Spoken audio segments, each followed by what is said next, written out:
সবাইকে মাস্টার টিভিতে স্বাগতম। কারণ মুহূর্তে যারা আমার ভিডিওটি দেখছেন তাদের সবাইকে শুভেচ্ছা এবং সালাম। আসসালামু আলাইকুম। আশা করি আপনারা সবাই খুব ভালো আছেন। সো ফ্রেন্ডস, আজকে হয়তো থাম্বনেল দেখে আপনারা অবাক হয়েছেন যে এমন থাম্বনেল দিয়ে এসপিসির ভিডিও বানানোটা আসলে উচিত কিনা। সো আমার কাছে মনে হয়েছে এসপিসির যে আপডেটটি এসেছে গতকালকে, সেই আপডেটটি আসলে একটি ফাইজলামো আপডেট। কারণ এই আপডেট হচ্ছে স্মরণকালের সবচেয়ে খারাপ আপডেট আমার কাছে মনে হলো। কারণ এই আপডেটের মধ্যে যে ফিচার্সগুলো অ্যাড করা হয়েছে এবং সেই ফিচার্সগুলো দেখে আমার মনে হলো যে সাধারণ যারা গ্রাহক রয়েছেন, যারা বিশেষ করে অ্যান্ড্রয়েড সেট সম্পর্কে অজ্ঞাত, তারা কিন্তু পুরোপুরিভাবে অপশনগুলো বুঝতে অনেকটা কষ্ট হবে এবং এটার সাথে অ্যাডজাস্ট করে নিতেও তাদের কষ্ট হবে। সো আমার কাছে আপডেটটি মনে হয়েছে একটি ফাইজলামো আপডেট, সেই কারণে আমি এরকম থাম্বনেলে আজকের ভিডিওটি করতে যাচ্ছি। সো আমি মোবাইল স্ক্রিনে গিয়ে অ্যাপসের ভেতরে প্রবেশ করে আমি আপনাদেরকে দেখিয়ে দিচ্ছি যে অ্যাপসের কোন ফিচার্সগুলো দেখতে আমার কাছে অড মনে হয়েছে এবং এই আপডেটটি আমার কাছে কেন খারাপ লেগেছে। সো চলুন মোবাইল স্ক্রিনে চলে যাই। সো ফ্রেন্ডস, আপনি এসপিসি অ্যাপসের ভেতরে প্রথমে প্রবেশ করলে এরকম একটা ইন্টারফেস দেখতে পাবেন। এখানে অনেকগুলো অপশন রয়েছে। প্রথমে রয়েছে, উপরে রয়েছে হোম ভিউ, তারপর হচ্ছে বাস ফাইন্ডার, তারপর হচ্ছে নিউজ, তারপর হচ্ছে ride share, information, e commerce. এবং ব্যাকগ্রাউন্ডে যে ছবিটি দেখতে পাচ্ছি এটা হচ্ছে আমরা মিশরের পিরামিড দেখতে পাচ্ছি।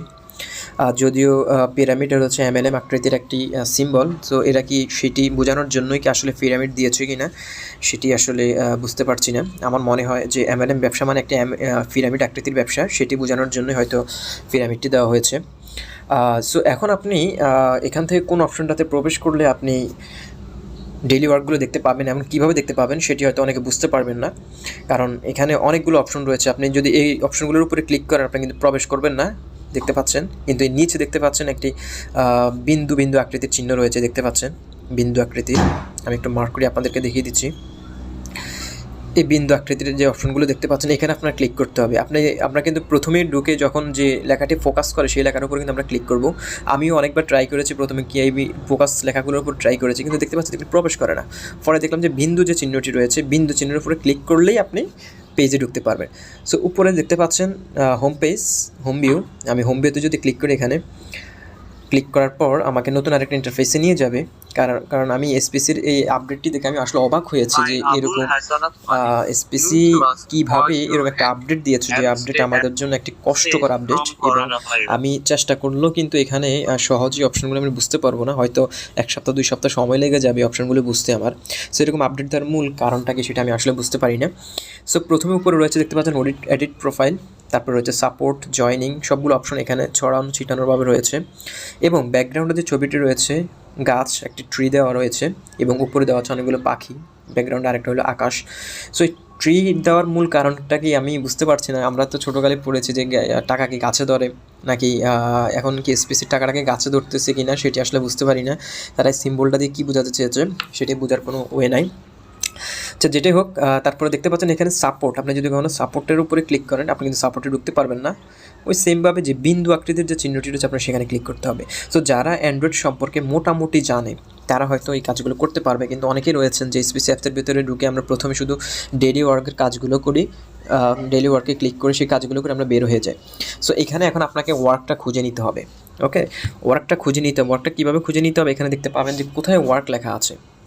এই নিচে দেখতে পাচ্ছেন এখানে ওয়ার্ক লেখা আছে, ওয়ার্ক। আপনার এখানে ক্লিক করলে কিন্তু আপনি ঢুকতে পাবেন না। যে একটা কী বলে এটাকে, খরগোশ শুয়ে রয়েছে, খরগোশের গায়ের উপরে দেখবেন একটা বিন্দু বিন্দু চিহ্ন রয়েছে, আপনার এখানে ক্লিক করতে হবে। এখানে ক্লিক করলে আপনি ডেইলি ওয়ার্ক দেখতে পাবেন। সো এখানেও আপনি সরাসরি 5টি ডেইলি ওয়ার্ক একসাথে পাচ্ছেন না, এগুলো ছড়ানো ছিটানোভাবে দেওয়া আছে। দেখতে পাচ্ছেন work 2, work 3, work 5, work 1, work 4 এইভাবে করে দেওয়া। সো এখন আপনার প্রত্যেকটা ওয়ার্কের উপর আলাদা আলাদাভাবে ক্লিক করে আপনি কাজ করতে হবে। সো এসপিসি আমাদেরকে বিরক্ত লাগানোর জন্য আমরা অনেক কাজগুলো করছে। সো এটা আসলে সম্পূর্ণ একটা বিরক্তিকর কাজ। এসপিসি যে আপডেটটি দিয়েছে স্মরণকালে সবচেয়ে খারাপ আপডেট। আমি সবচেয়ে মানে কী বলবো, আমার আসলে বলার ভাষা নাই। যেখানে আমরা ডেইলি ওয়ার্কের কাজগুলো আগে 1টি অ্যাড 5 সেকেন্ডে দেখতাম।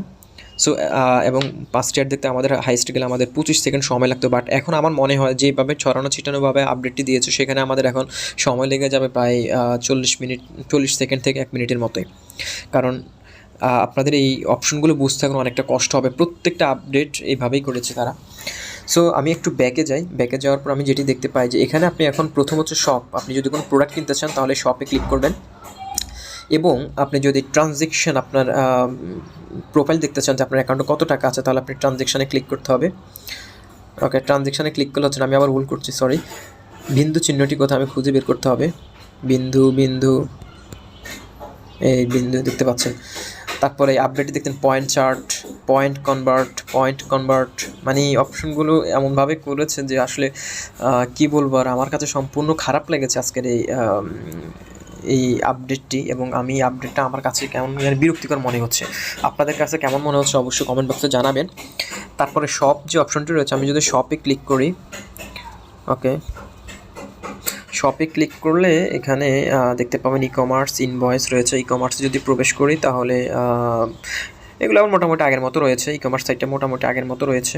এবং প্রথমত যে আপডেটটি দিয়েছে, আপডেটটি আমার কাছে খুবই বিরক্তিকর লেগেছে। আপনাদের কাছে কেমন লাগছে অবশ্যই কমেন্ট বক্সে জানাবেন। এবং আপনাদের মতামতটা অবশ্যই আমি পরবর্তীতে রিড ওভার করবো এবং আমি সেটা নিয়ে কথা বলার চেষ্টা করব। আপনারা জানাবেন আপনাদের কাছে কেমন আপডেটটি মনে হচ্ছে। আমি পার্সোনালি আমার কাছে আপডেটটি সবচেয়ে খারাপ একটা আপডেট মনে হয়েছে। আপনাদের মতামত অবশ্যই কমেন্ট বক্সে জানাবেন। সো ফ্রেন্ডস, আজকের ভিডিওটি করা জাস্ট আপডেটটি জানানোর জন্য, আপনাদের মতামতটি তুলে ধরার জন্য এবং আপনারা আসলে কী মনে করেন আপডেটটি নিয়ে সেটি জানানোর জন্য ভিডিওটি করা। সো ফ্রেন্ডস, ভালো থাকুন, সুস্থ থাকুন, দেখা হচ্ছে পরবর্তী ভিডিওতে নতুন কোনো টপিক। আল্লাহ হাফেজ।